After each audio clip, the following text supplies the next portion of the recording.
तर सुरुवात झाला आपला प्रवास जो मध्य प्रदेशच्या दिशेने आणि बाईक राईड आहे. मला कळलंच असेल बाईक राईड आहे. मध्य प्रदेश हा पहिला टप्पा आहे. दुसरा टप्पा तिकडे पूर्ण झाल्यावरती कळेल, कारण बाईकची कंडिशन थोडीशी गडबड आहे. सध्या मध्य प्रदेश गाठू, त्याच्यानंतरचं पुढे बघू, टप्प्याटप्प्याने भेटू. कॅमेरा नाही लावला आहे, अंधार आहे, त्यामुळे पुढचा जेव्हा हॉल्ट असेल तेव्हा भेटू. सध्या किलोमीटर झाले आहेत, हे झाले आहेत 9693, म्हणजे साधारण 14 किलोमीटर झाल्यात घरापासून. सो साधारण एक 700 किलोमीटरचा टप्पा असेल मध्य प्रदेशपर्यंत. तर मग त्याचं बघू कसं होतं आहे, पुढचं बघू. सर्व बघायचंच आहे. पहिला 50 किलोमीटरचा टप्पा पार झाला आहे आणि आहे ते पडगा टोल नाका. याच्या पुढे नेक्स्ट हॉल्ट कदाचित होईल नाशिकच्या पुढे किंवा इगतपुरीला होईल आणि मग नाशिकच्या पुढे मे बी मालेगाव नंतर धुळे किंवा शिरपूर. ते 3-4 हॉल्ट घेऊन महाराष्ट्र बॉर्डर क्रॉस करायची आहे.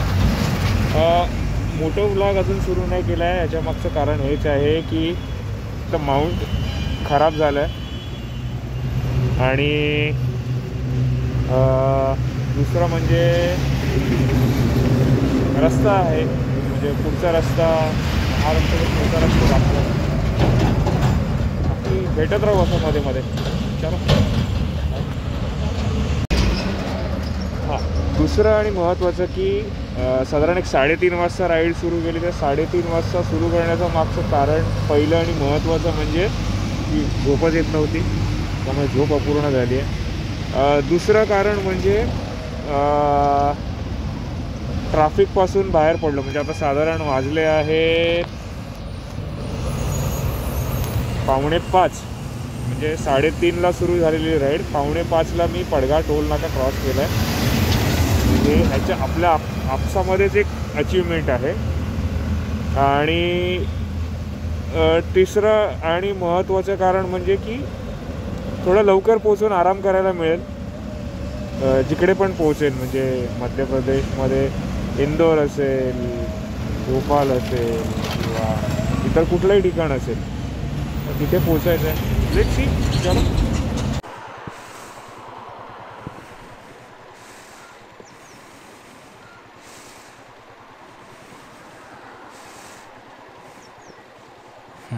तर 9:30 आणि आपण आहोत मालेगावच्या आधी आणि इकडनं इंदोर आहे 350. 9:30 म्हणजे अजून 2.5 तास आणि 12 वाजेपर्यंत आपल्याला बघायचं आहे किती कव्हरेज करू शकतो. मे बी धुळे क्रॉस करून थोडं शिरपूर वगैरे म्हणजे जे बॉर्डर एरिया तिथपर्यंत जायचं प्लॅनिंग आहे. Let's see. आणि क्लॉक झाले आहेत 9932 आपल्या स्पीडोमीटरवर. आणि मुंबईपासून साधारण एक 250 किलोमीटर झालेत. 250 किलोमीटर झालेत. फुल स्पीड गन्स आहेत इथे. स्पीड गन्स म्हणजे स्पीड स्टर्स आहेत, स्पीड स्टर्स.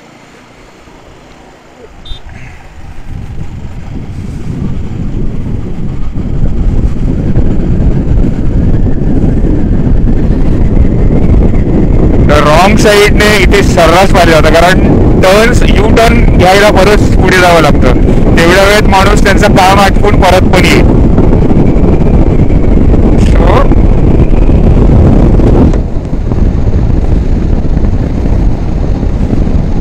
हा असा काहीसा रोड आहे आणि यू विल नॉट बिलीव्ह 9 वाजता इथे थांबलो आणि 120 किलोमीटर म्हणजे साधारण एक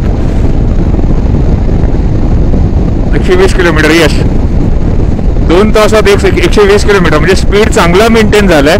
आणि मी 80च्या पुढे गाडी घेऊन जात नाही आहे. 60, 70, 80.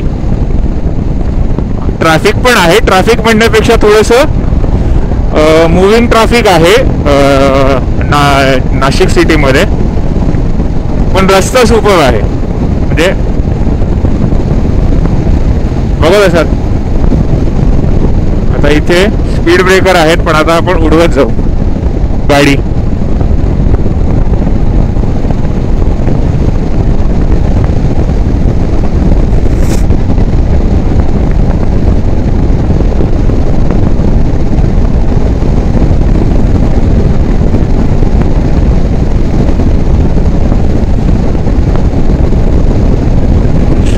मालेगाव 25 किलोमीटर, म्हणजे अजून पण कमी झालंय.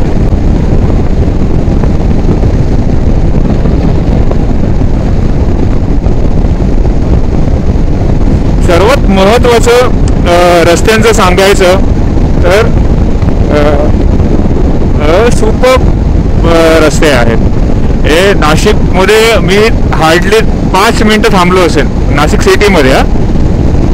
म्हणजे पांडव लेण्यापासून सुरू केलं आणि हार्डली 5 मिनिटामध्ये ते क्रॉस केलं. मध्ये 2 व्हीलर आणि फ्लायओव्हरचं ते अलाउड नव्हतं, पण माहीत नाही, मी तेव्हा म्हणजे 8, 7:15, 7:30, 8 वाजले असतील, म्हणजे कोणी नव्हतं ट्रॅफिकवाले हवालदार, म्हणून वाचलो.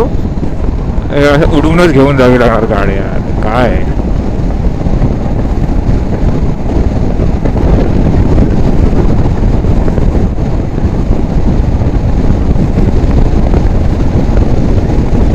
तर हा काटा सरळ झाला, म्हणजे साधारण स्ट्रेट उभा राहिला म्हणजे 80 आहे. तो पलीकडे गेला एकदम सरळ झाला की 90, आणि त्याच्या पुढे गेला की 100.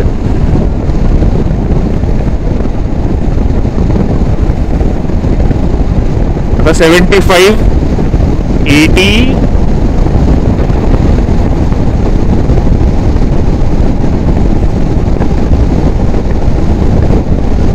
80 वरती स्टेबल आहे.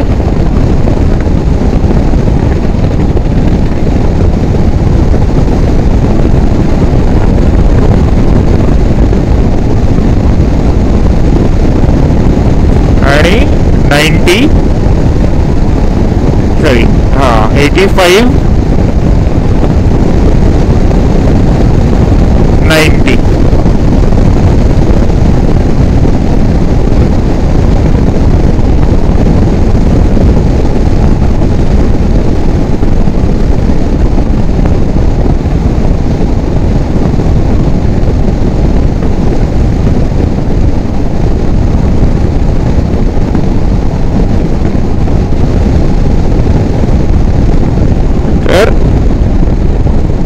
टार्गेट इंदोरचं पकडून चाललोय, पण समजा ते 3, 3:30, 4 वाजेपर्यंत इंदोर जर कव्हर होत असेल तर पुढे थोडं जोर लावायचं आहे की भोपाळपर्यंत जाऊ,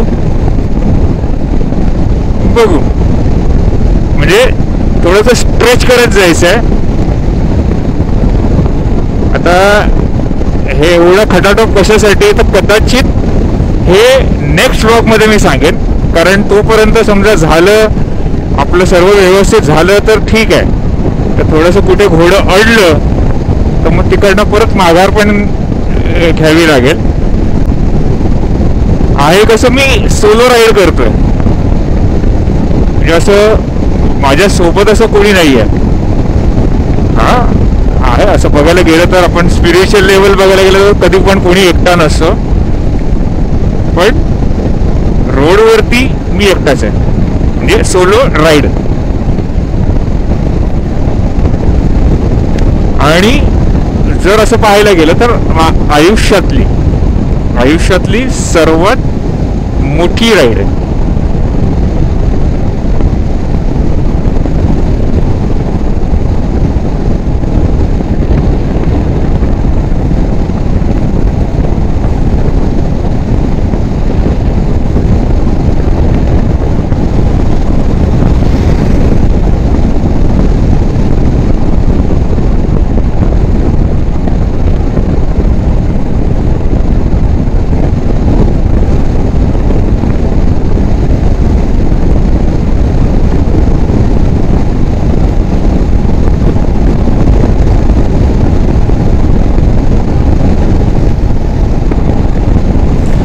चला नंतर भेटू.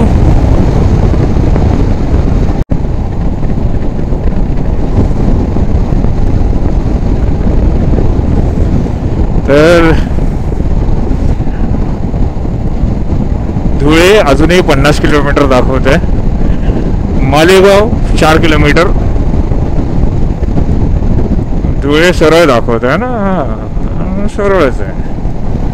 म्हणजे खालून जाऊन असं राईट वगैरे असेल, पुण्या साईडला वगैरे जायचं असेल तर. अरे देवा, मी गडबड केली काय?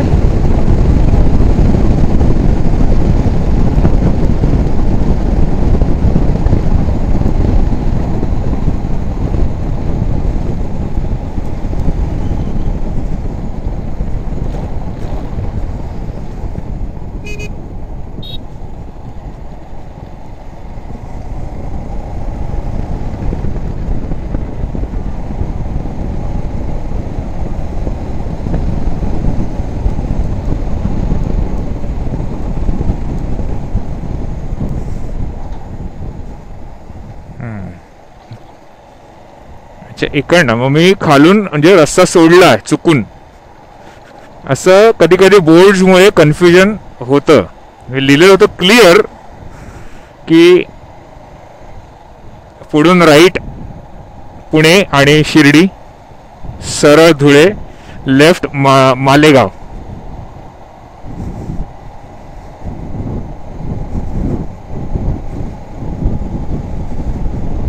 असं स्पीड ब्रेक होतो, बाकी काय ना, मोशन ब्रेक होतो. तर मोशन बद्दल सांगायचं झालं तर तुम्ही एक स्पीड मेंटेन ठेवलेला असतो. म्हणजे एक असं पकडून चला की तुम्ही 60चं स्पीड मेंटेन ठेवलं आहे. अचानक स्पीड ब्रेकर आला तर स्पीड ब्रेकरमुळे तुमचा ब्रेक कमी तुमचा स्पीड कमी झाला.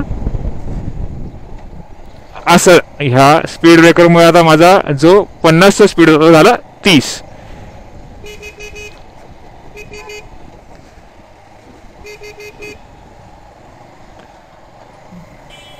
आणि मग प्रत्येक मिनिटामागे तुमचा ॲव्हरेज रनिंग स्पीड आहे तो कमी होतो. म्हणजे तुम्ही 1 तास 100च्या स्पीडने चालवलात आणि 1 तास 30च्या स्पीडने चालवलात, तुमचा ॲव्हरेज स्पीड होणार 65. म्हणजे तुम्ही 100 पडून काहीच उपयोग नाही आहे. कारण फायनली तो क्लोज झाला आहे 65 वरती. का? कारण 100 आणि 30 हां तेच जर तुम्ही 100 पावलेले असेल आणि 70 आलं तर 85 पर किलोमीटर 85 पर आवर तुमचा ॲव्हरेज आला. पण होतं असं कधी कधी ट्रॅफिक लागतं, कधी कधी रोड खराब असतात, तर मग त्यामुळे ॲव्हरेज स्पीड कमी येतो. पण जो आपण मोशन कंटिन्यूस कन्सिस्टन्सी ठेवलेली असते. मोशन म्हणजे आता बघा समोरून गाडी आली, तुमचा मोशन स्पीड कमी झाला. म्हणजे असे अडचणी येत असतात, त्यामुळे तुमचा स्पीड कमी होतो आणि ॲव्हरेज म्हणजे तुम्ही तर रिदम मेंटेन ठेवलेला असतो. ए डांग डांग डांग डांग डांग, तर मध्येच होतं डांग डांग डांग असं.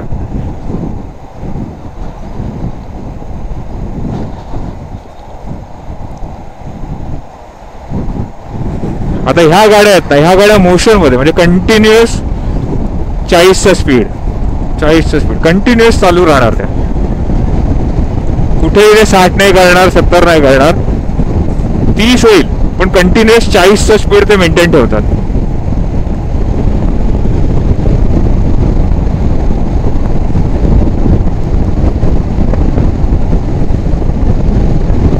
आता मी मस्तपैकी 60चा स्पीड मेंटेन ठेवलेला. आता मध्ये ब्रेक घेतला, एक मोशन ब्रेक.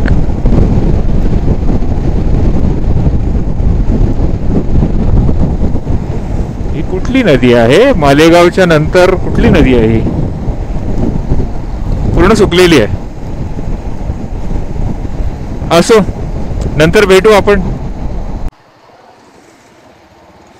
मगाशी मी म्हटलेलं की मोशन ब्रेक ट्रॅफिक हे ह्याचा परिणाम आहे. म्हणजे मोशन ब्रेक होण्यामागचं काय तर traffic is also reason behind the motion. आता बऱ्याच लोकांना मोशन सिकनेस वगैरे असं जाणवत असेल, पण मोशन सिकनेस वेगळं आणि हा मोशन वेगळा. आता हे गावचं ठिकाण आहे, म्हणजे गावचे क्रॉस रोड आहेत, त्यामुळे क्रॉस करताना गाड्या थांबतात. हेवी व्हेकल्स थांबल्या की मोठा रोड ब्लॉक होतो, आणि मोठा रोड ब्लॉक झाला की ट्रॅफिक अगदी लांबपर्यंत पसरतं. असं सर्व असं आहे.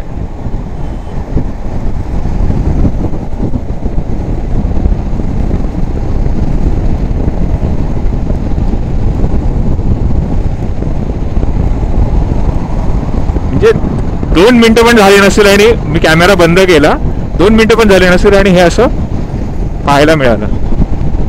जरीवाला एनर्जी, वा.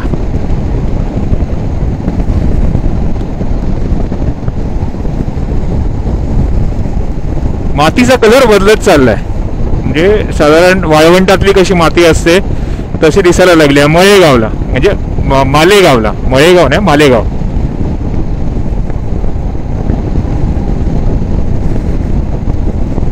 आणि डोंगर कमी दिसायला लागलेत, म्हणजे दिसत नाही डोंगर. आता फ्लॅट जमिनी लांब लांबवर दिसतात. डोंगर म्हणजे टेकड्या दिसत आहेत, डोंगर नाही दिसत आहेत.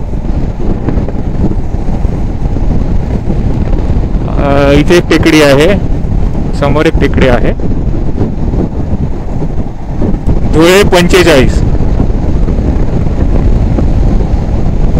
असं मी परत दरवेळेला बोलतो की थोड्या वेळाने भेटू, आणि थोड्या वेळानेच भेटायला होतं. मी असं विचार दरवेळेला म्हणजे आम्ही धुळ्याला गेल्यावरती भेटेन वगैरे असं माझ्या डोक्यामध्ये असतं. असं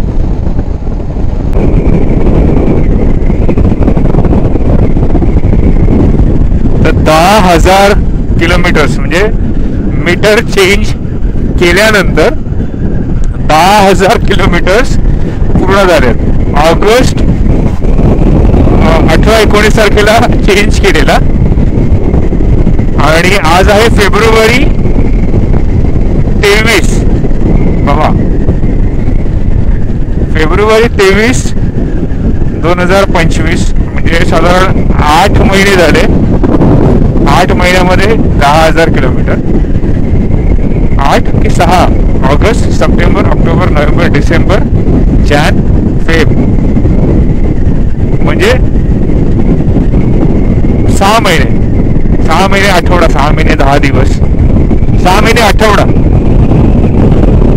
आणि 10,000 किलोमीटर पूर्ण झालेत. सो इट्स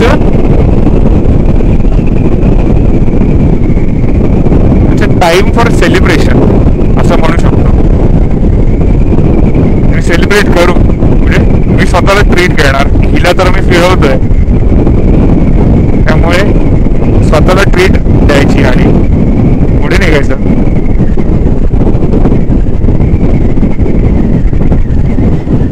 बाबा, आणि हा असा काहीसा रस्ता आहे, पण ट्रक भरपूर आहेत, आणि ट्रकमुळे ट्रॅफिक जाम भरपूर होतं. अरे देवा, ट्रकमुळे ट्रॅफिक जाम भरपूर होतं. म्हणजे जो मगाशी आपण म्हटलं की मोशन, तर फुल फ्लॅट. म्हणजे जसं स्पीड मेंटेन करतो ना, इतक्यामध्ये कदाचित मी धुळे क्रॉस केलं असतं. आता धुळे आलं आहे, म्हणजे धुळे जस्ट येणार आहे किंवा आलं आहे. आणि 2-3 लोकेशन्स किल्ल्यांसारखे वाटलं. आता कुठले किल्ले आहेत काय वगैरे, कारण मॅप नाही लावलेला आहे.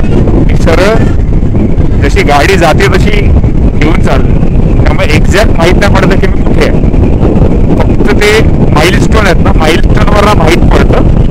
म्हणजे मैलाचे दगड, मैलाच्या दगडावरला माहीत पडतं की मी धुळे क्रॉस केलं, मालेगाव पोहोचलो, नाशिक क्रॉस केलं, वगैरे वगैरे.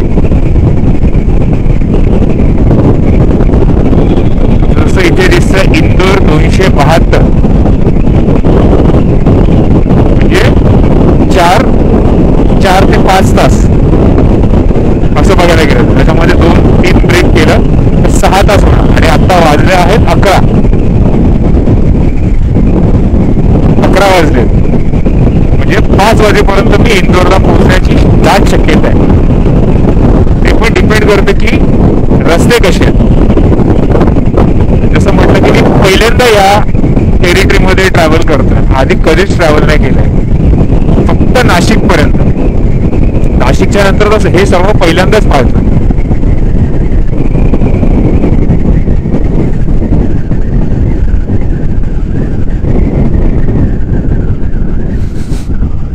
MH15 म्हणजे नाशिकची गाडी आहे. हो बाबो आहे.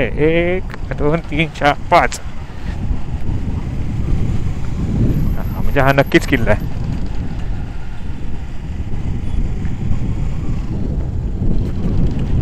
आता बाय सरप्राईज हा रामशेज किल्ला नाही आहे.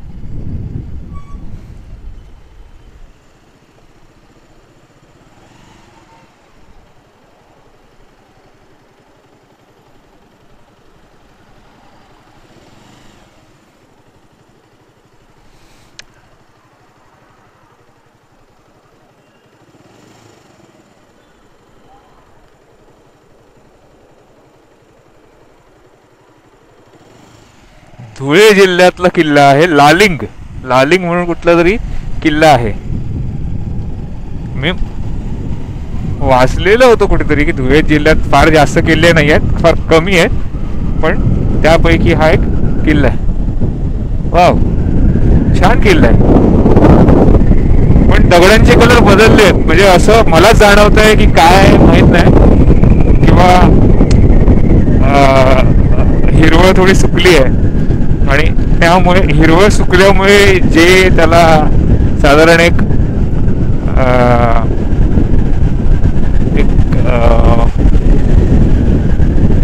तपकिरी कलर येतो, त्यामुळे हे जे दिसत, हा लळिंग, खंडेराव महाराज लळिंग, त्या लळिंगचा किल्ला आहे हा. क्या बात, मला प्रोनाऊन्सिएशन जमत नव्हतं. लळिंग असं काहीतरी, लळिंगचा किल्ला आहे.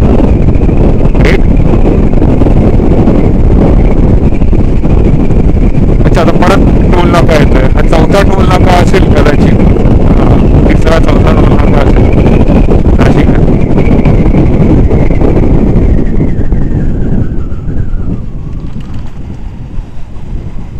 नरवर कृष्णा समान. मला तेवढंसं चांगलं गाता येत नाही. अरे खुद के मुंह से कितना तारीफ करोगे.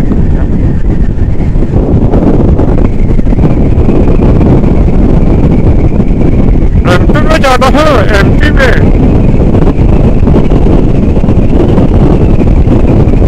मुरगले मला बघताय. तीनदा, म्हणजे मी त्यांना टेक ओव्हर केलं, त्यांनी मला टेक ओव्हर केलं, असं 3दा झालं. मला पोरगा माझ्या कॅमेऱ्याकडे बघतोय आणि नंतर मग बघतच बसतोय ना, हसत आहे ना. आणि असं पण मी गॉगल लावल्या, मलक लावा आहे, त्यामुळे मी नक्की काय बोलतोय, काय चालू आहे, काहीच माहित नाही बाबा. टोल नाका आला की थोडं सांभाळून राहावं लागतं, कारण काय लोकांना घाई झालेली असते, स्पेसिफिकली बाईक, आणि खड्डे असतात, त्यामुळे थोडंसं सांभाळून चालवावंच लागतं. धुळे 6 म्हणजे धुळे अजून यायचं आहे.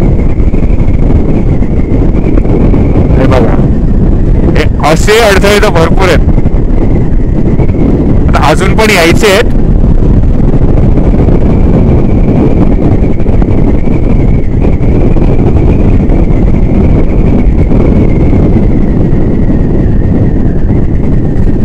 आतापर्यंतचा गाडीचा ॲव्हरेज साधारण एक 35 गेलेला आहे. 9 लिटर भरलेलं आणि 320 किलोमीटर झालेत, म्हणजे 35 किलोमीटर पर लिटर.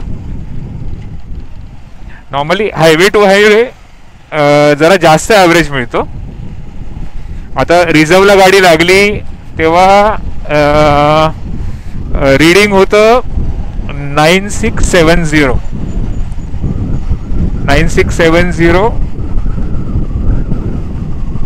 ते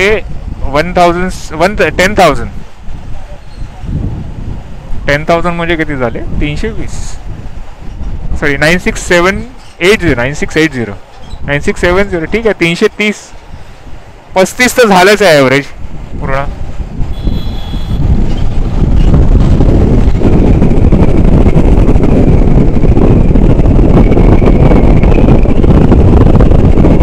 आरशाची सेटिंग थोडीशी चेंज करावी लागणार. आता मला ते पाहणं आणि सर्व घेऊन बसावं लागणार. मे बी हॉटेलला थांबल्यानंतर किंवा सकाळी निघायच्या आधी हे काम करून घ्यायला पाहिजे. कारण मला असं वाटावं लागतं, पूर्ण व्ह्यू दिसत नाही. असं जरी पाहिलं ना थोडंसं मागे जाऊन,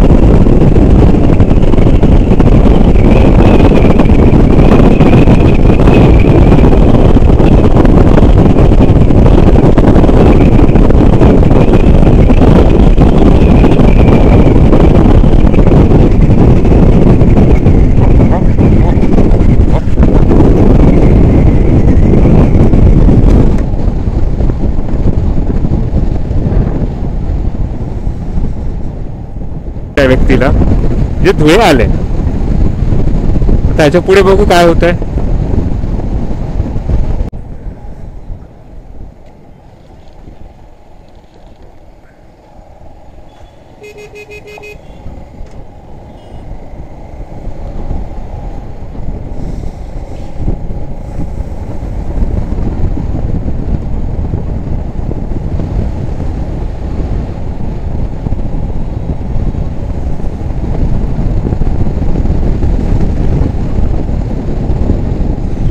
आपण धुळे सिटीमध्ये मधून जाऊ.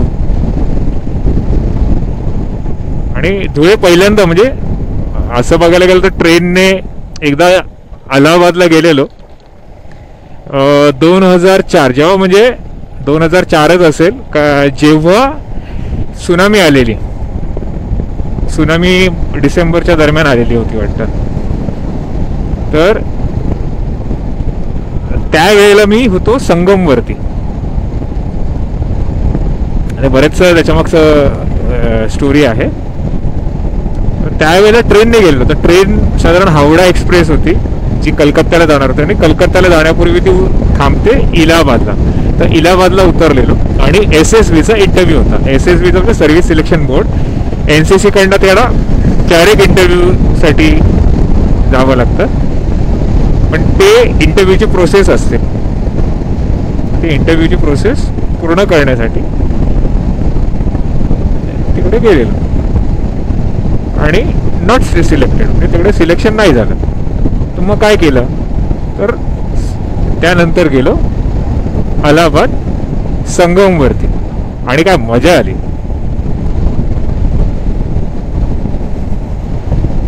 तर असं कायचं होतं अलाहाबादचं कनेक्शन. पण बाय रोड पहिल्यांदा चाललं. हे असे बोर्ड लागले ना आणि वेडेवाकडे जर म्हणजे लेफ्ट राईट असेल ना, तर माझं डोकं थोडंसं सुन्न होतं. Indore 265 straight, Dhule 2 straight.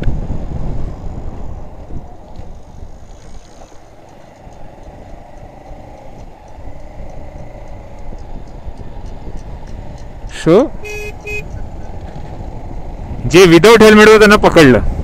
आता मी रायडिंग गिअर घातलेले आहेत, हेल्मेट आहे, ग्लोव्ज आहेत, तर सहसा नाही थांबवत. कॅमेरा असेल तर थांबवतात काही काही स्टेट्समध्ये, जसं केरळा, मे बी कर्नाटक असेल, पण त्या स्टेटमध्ये कॅमेरा लावून गाडी चालवणं अलाउड नाही आहे. सो आता सध्या ब्रेक घेऊ, कारण धुळेचा आलंय. ती सुरुवात तुम्ही बघितली की पोलिसांनी थांबवलं.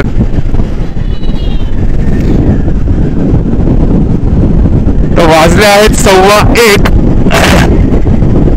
लंच झाला आहे. जास्त काही खाल्लं नाही लंचमध्ये.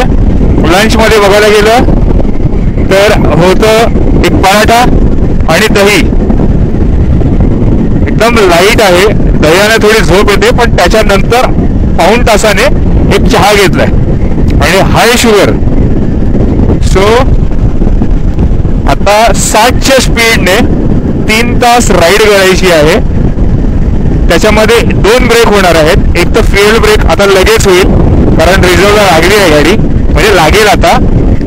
आणि त्यानंतर अजून एक स्नॅक्स ब्रेक होईल मध्ये. त्याच्यानंतर जायचं आहे ते देवासला, आणि तोपर्यंत आपले एक 550-600 किलोमीटर होतील. आणि उद्या सकाळी लवकर निघायचं परत, त्यामुळे आज संध्याकाळपासूनच आराम करायचा आहे.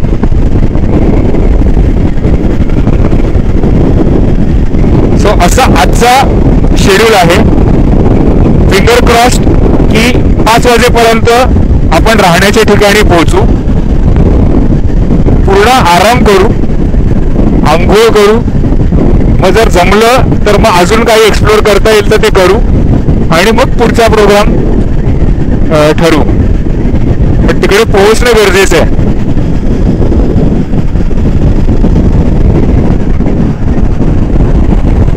आता पुढचा जो पण पेट्रोल पंप येईल त्याच पेट्रोल पंपवरती फ्युएल अप करायचं आहे. त्याला जायला जागा देऊ.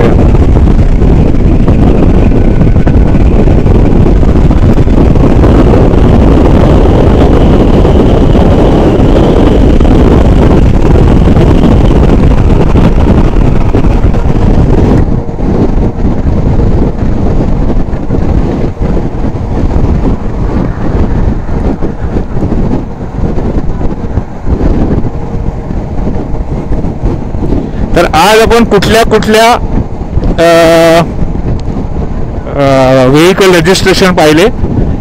तर पहिलं MH02, 04, 05, 015. त्याच्यानंतर MH20 पण पाहिले जास्त. MH41 आता दिसत आहेत. MH19, MH18. तर हे कुठल्या डिस्ट्रिक्टचे आहेत ते मी डिस्क्रिप्शनमध्ये देईनच, नो डाऊट. पण आपण कुठले अजून पाहणार आहोत MP मध्ये, ते पण बघू.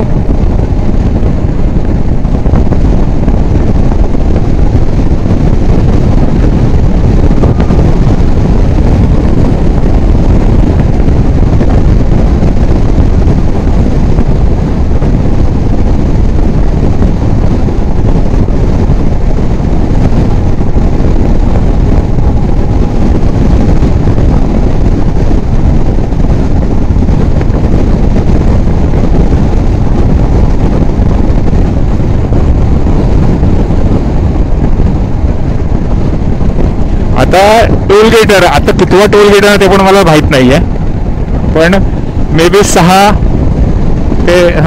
ते 7 झाले असतील. हा कदाचित 6वा किंवा 7वा असेल.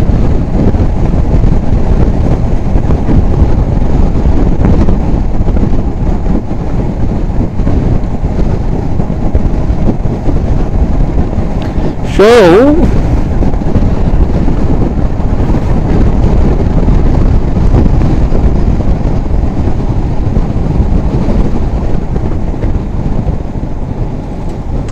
जर 4 व्हीलर आणली तर साधारण प्रत्येकाला 150 रुपये टोल. मग अप्रॉक्सिमेट 150 रुपये पकडून चालू. 4 व्हीलर असेल तर त्याच्यामध्ये बसणार मॅक्स 5 लोक ड्रायव्हर पकडून. ॲव्हरेज मी पकडला 20चा, तो पण हायर साईडला. तर इकडनं होतात 600 किलोमीटर. आता 650 किलोमीटर म्हणजे एक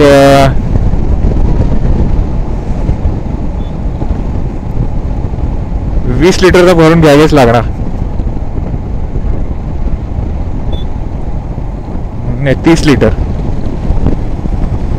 30 म्हणजे 30 × 105 आहे. 3,000चं पेट्रोल जायचं, 3,000चं पेट्रोल यायचं, म्हणजे 6,000.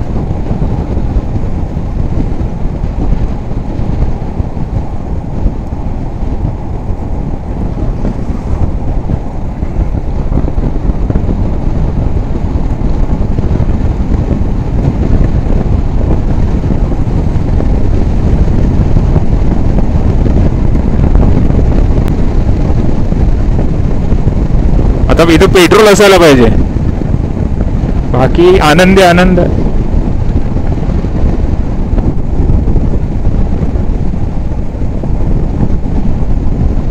आहे पेट्रोल आहे.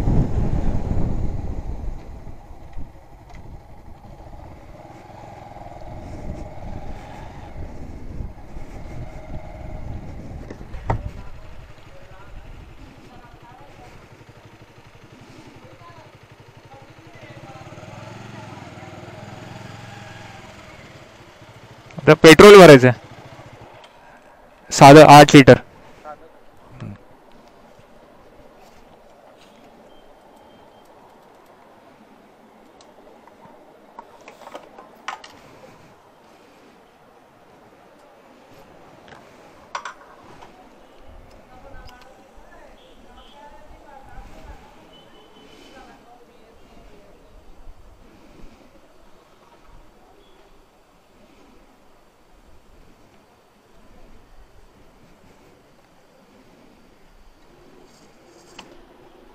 किती 7 भरलं?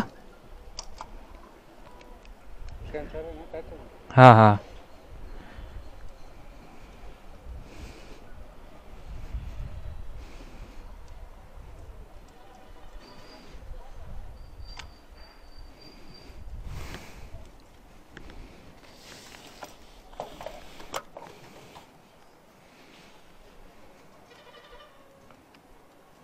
हे घ्या.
$60 जास्त घेतले. असं आता आपल्याला जायचं आहे ते डायरेक्टली इंदौर. Indoor outdoor.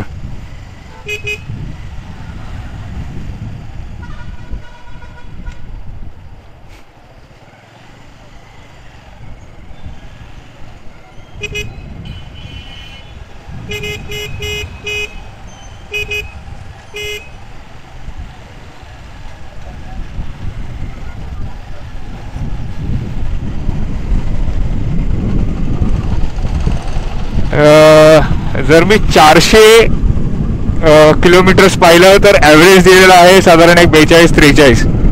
तर फेअर इनफ, म्हणजे पुरेसा आहे. म्हणजे सध्याच्या सिच्युएशनला 220cc 8 वर्ष जुनी बाईक आणि 42चं ॲव्हरेज, नॉट बॅड. आणि हायवे टू हायवे सिटीमध्ये 35 पर्यंत ॲव्हरेज येतो. सिटीमध्ये 35 पर्यंत ॲव्हरेज येतो. आणि that is also not a bad figure for 220. and that too an 8-year-old.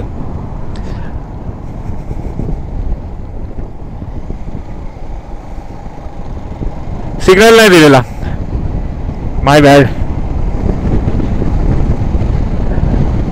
If you see the roads outside Mumbai are good, and these highways are really very good. हे फार छान highways आहेत. थोडेसे खड्डे येतात, पण जशी झोप येते ना, झोप येण्यासाठी हे खड्डे महत्वाचे आहेत.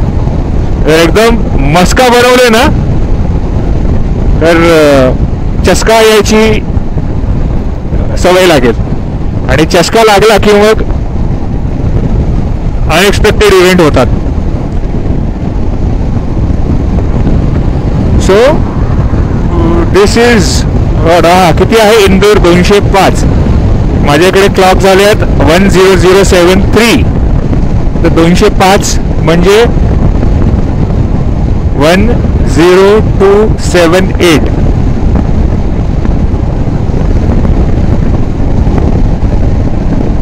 म्हणजे अप्रॉक्सिमेट 3 तास. 3 तास म्हटले तर 1.5 तास. आता वाजले आहेत 1:15. 1.5 तास म्हणजे 2:45 वाजता एक ब्रेक व्हायला पाहिजे.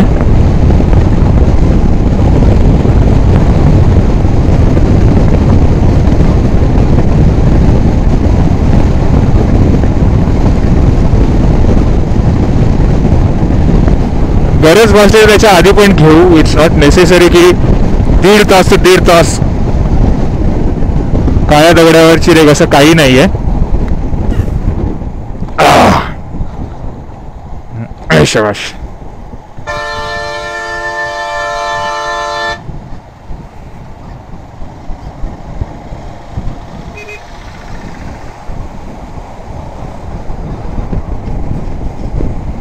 Gypsum sheets. मला थोडा डाऊट आलेला की ते जिप्सम शीट्स असणार, पण तसंच काहीतरी आहे.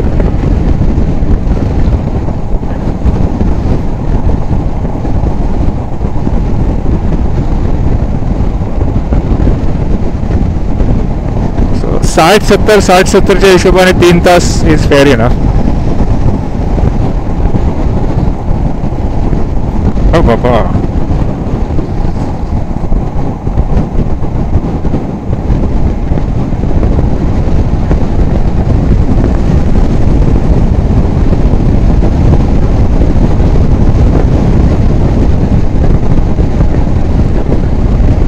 सो आता बॉर्डर क्रॉस करताना भेटू. ठीक आहे, सध्या ब्रेक घेऊ.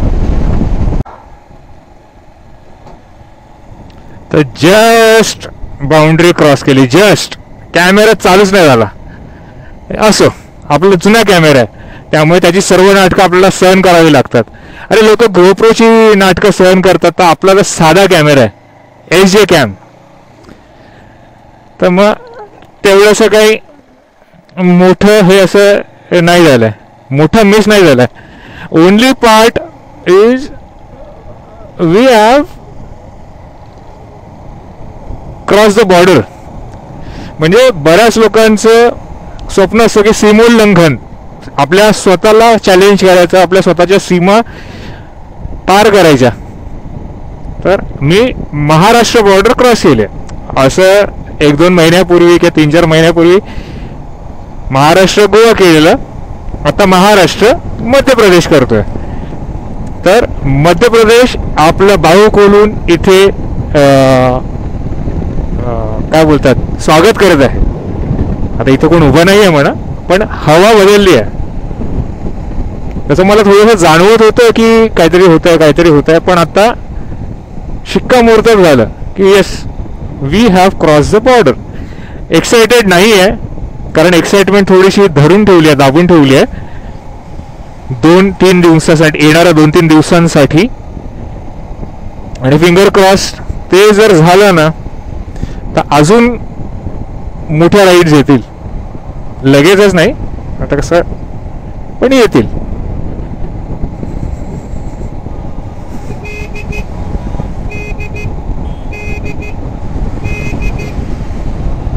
सो जस्ट इंडिकेट देत गेलो, कारण पूर्ण त्यांनी 2 लेन आहेत, दोन्ही लेन कव्हर केलेत, जे जायला जागाच नाही ठेवली आहे.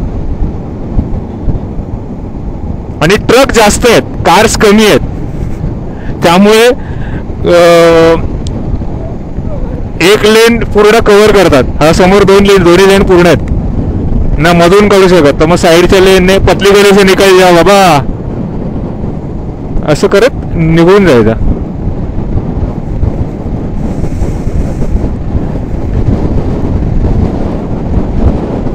सो आता त्याने तो पहिल्या लेन मध्ये निघून गेला, हा दुसऱ्या लेन मला अजून आहे. तर आता आपण पहिल्या लेन मध्ये जाऊया आणि मग लगेच दुसऱ्या लेन मध्ये जाऊ. कसं बरं.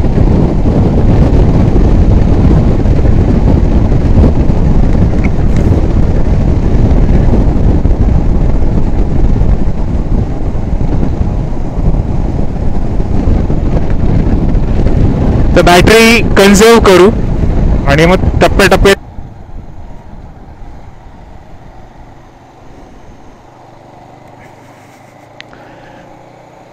साधारण आपले कसे डोंगर असतात तसेच डोंगर आहेत. वा, ड्रायव्हर इज ऑन हाय. तर असे बरेचसे अपघात पाहिले येताना, पण कॅमेरा चालू असताना पहिल्यांदा तुम्हाला बघायला भेटला असेल की डिवायडरवरती तो ट्रक चढलाय. दुसरं तर असे आपल्याकडे पण आपली माती थोडी लालसर असते आणि इथली थोडीशी कशी तपकिरी किंवा असं अशा कलरचं आहे. अरे घाई आहे.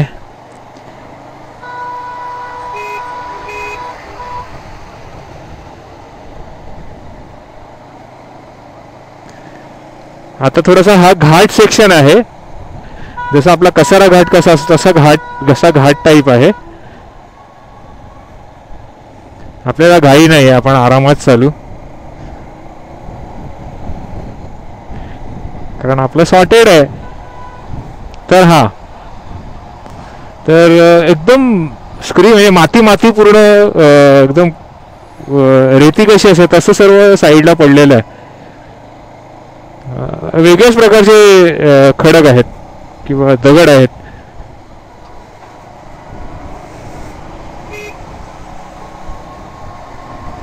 आपण पतली गली पकडूया, पतली गली.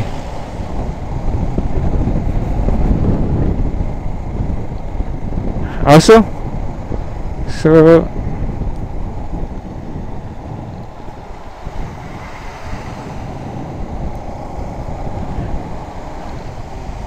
तर हे आहे MP, मध्य प्रदेश.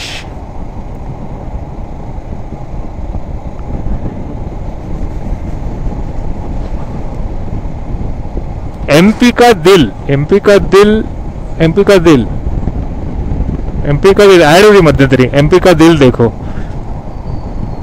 वाघ बघा, सिंह बघा, हे बघा, ते बघा, MP का दिल देखो, MPचं हृदय पहा, असं काहीतरी होतं. असं जस्ट थोडंसं वेगळं वाटलं म्हणून मी ऑन केला कॅमेरा, बाकी चालू आहे.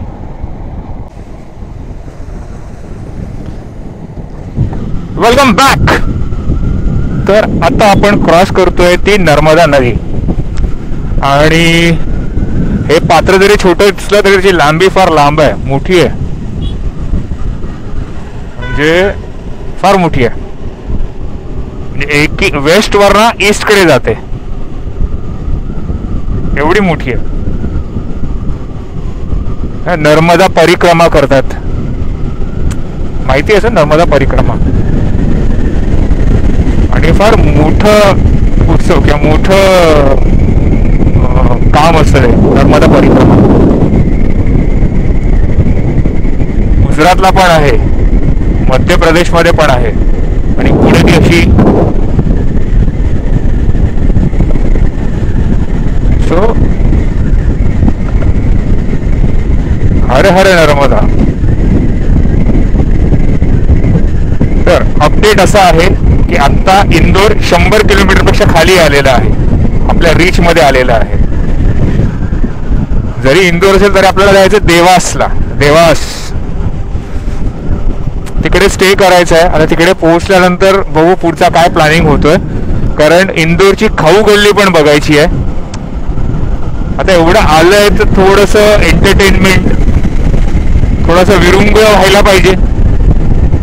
बघू पुढचं प्लॅनिंग अजून पण काही व्यवस्थित सेट होत नाहीये.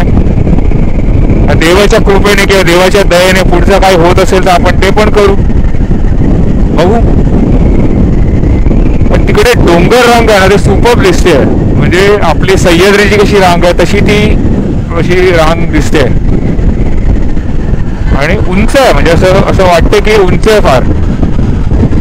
असं पण MP थोडंसं उंचावरच आहे समुद्र सपाटीपासून. तर पाहायला पाहिजे, एक्झॅक्टली थोडंसं बघायला पाहिजे.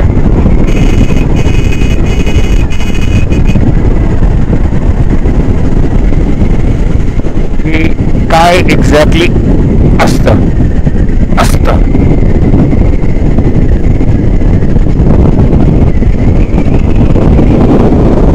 आणि एक प्रामुख्याने पाहिलं की शेती आहे ना, नजर पोहोचेपर्यंत शेती आहे.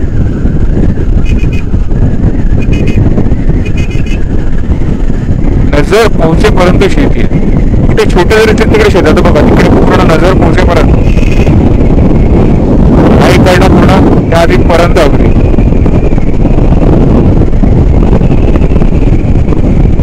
हा तर हा दुसरा मुद्दा आहे की MP मॉडेल का ओळखलं जातं. पंजाब हा एकेकाळी सर्वात जास्त गहू उत्पादन करणारा राज्य होतं. त्यांना मध्य प्रदेशने मागे टाकलं. तर त्यांचं मॉडेल असं काहीसं होतं की मध्य प्रदेशने पहिली वेअर हाऊस अरेंजमेंट केली, लॉजिस्टिक सप्लाय कसं होणार काय होणार त्याच्यावरती काम केलं आणि त्याच्यानंतर पिकवण्यावरती भर दिला. म्हणजे एक धोरण राबवलं की तुम्हाला एवढा गहू काढायचा आहे आणि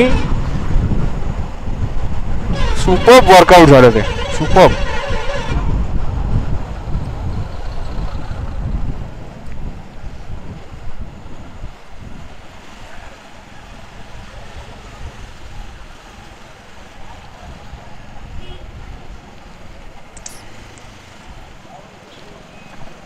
हो बाबो,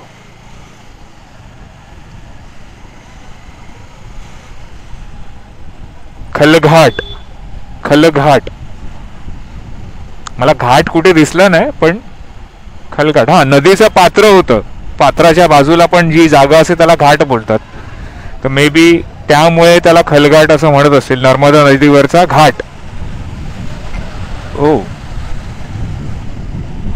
तर असं आहे नर्मदाच्या काठावर वसलेला खलघाट आणि तो आहे मध्य प्रदेशमध्ये. आणि मध्य प्रदेशचं आत्ताचं बिझनेस मॉडेल कसं त्यांनी तयार केलं आणि कसं एक आयडियल राज्य जर प्रॉपर प्लॅन केलं तर कसं अग्रेसर करू शकतं हे प्रूव्ह केलं. हा एक छोटासा आहे की कसं एक राज्य नंबर 1ला येऊ शकतं किंवा एक्सपोर्टर बनू शकतं. आता पुढे असा प्रवास सुरू ठेवू. चलो भेटू.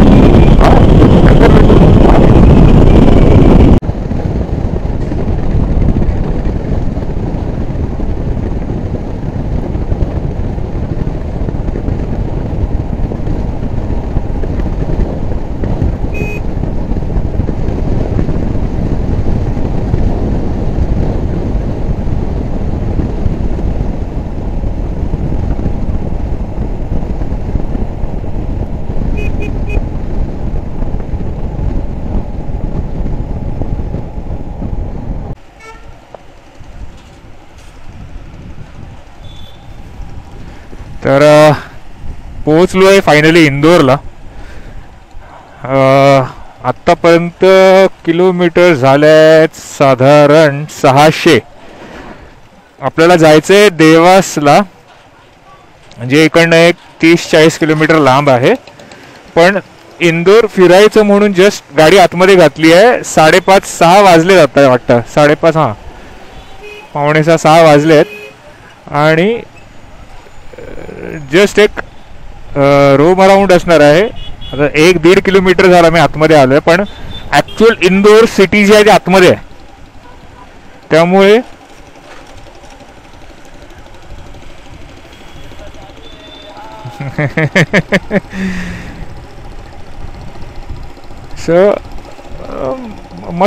मस्त मौला मुलगा आहे. बडबड बडबड करत गेला. सो मी साईडने चाललो आहे, कारण आपल्याला स्पीडने जायचं नाही आहे. परत पुढे जाऊन मागे यायचं ते करण्यापेक्षा हळूहळू गेलेलं कधीही चांगलं. आणि असं पण बॅटरी संपत आली आहे ह्याची, सो जेवढी चालेल तेवढी चालेल. पण मुंबईमध्ये इंदोर कसं मुंबईशी कम्पेअर करायला गेलं तर साधारण एक नवी मुंबई टाईप थोडा फील आहे. नवी मुंबई पण नाही बोलू शकत, मानखुर्द आणि चेंबूर त्या साईडला कसे हायवेज होते ना, हायवेजच्या बाजूला तसं मला फील होतं. पण ओव्हरऑल स्वच्छच वाटतं सर्व, म्हणजे काय असं एकदम गचा आणि घाण वगैरे असं काय जाणवत नाही आहे. आणि दुर्गंधी असते, दुर्गंधी पण म्हणजे त्याचं हे येत नाही आहे, म्हणजे नीट अँड क्लीन आहे असं बघायला गेलं तर. मे बी हेच शहर आहे भारतातलं शहर, म्हणजे ते 7 सिस्टर्स साईडचं सर्वात जास्त स्वच्छ आहे शहर. पण जर UP, बिहार, MP वगैरे ह्या साईडचं बघितलं तर कलकत्ताचं थोडंसं हे डिसेंट आहे, इंदोर आणि मध्य प्रदेश.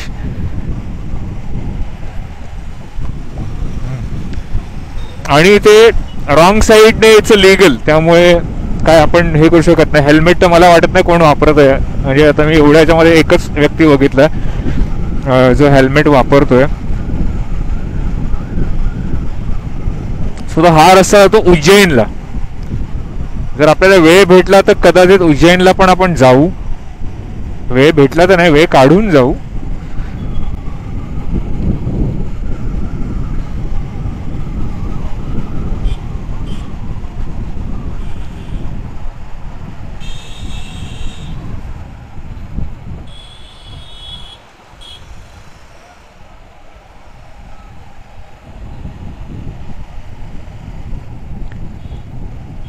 आणि इकडनं असं बघायला गेलं तर प्रयागराज 700-750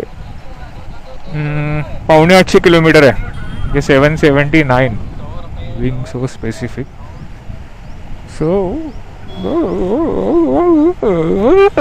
not very much.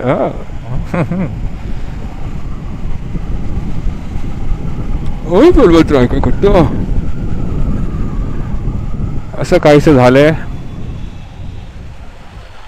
पुण्यासारखे वाटते मला इथे आल्यानंतर, थोडं थोडं पुण्यासारखे वाटतंय. पुण्यामध्ये कसं असतं तसं मला थोडं जाणवतंय. पण पुणे फार वेगळं आहे.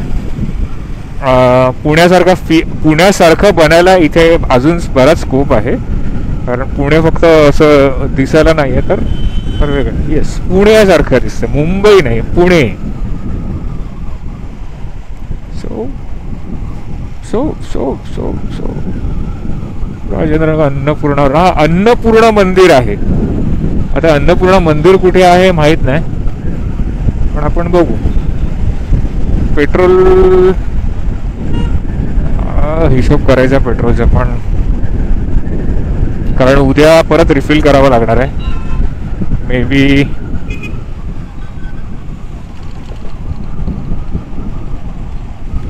3 किलोमीटर आतमध्ये आलोय. 6-7 किलोमीटर. ते फूड जॉईंट्स भरपूर आहेत आणि फार फेमस आहेत इथले फूड जॉईंट्स. तर माझं तर प्लॅनिंग चालू आहे की एक राऊंड मारायचा, पण माझ्यासोबत बॅग वगैरे बऱ्याच आहेत. तर मे बी आता ना. अरे बाबा, आरामात आरामात आरामात. फुल रापचिक रापसांडू रापसा रापसा.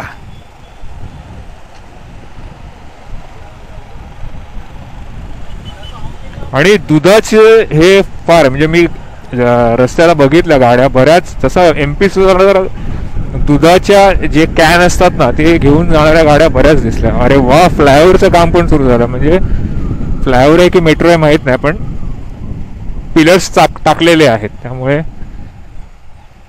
काम तर सुरू झालंय जोराशोरात. आणि थिएटर आहे स्कायफोर्स, अक्षय कुमारचा नवीन चित्रपट आहे इथे. आणि प्रिन्स हुंडाईचं शोरूम पण आहे. आणि हुंडाईच्या गाड्या पण फार पाहायला मिळतात इथे. म्हणजे हुंडाई गाड्यांचा फार, हुंडाई हा मारुती आहे, पण मारुती आहेच, मारुती सुझुकीच असो. कारण काय प्रवास करताना गाड्याच दिसतात जास्त करून, गाड्या, वेग, या सर्व.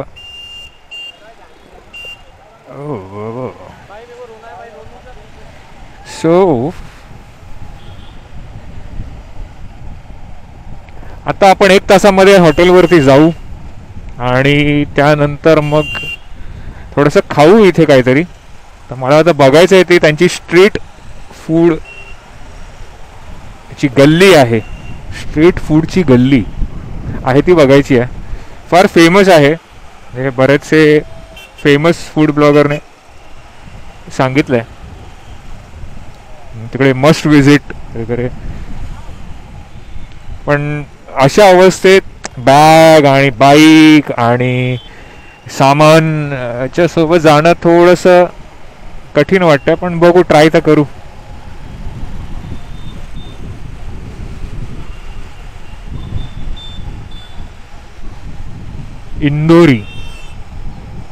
इंदोरी छोले.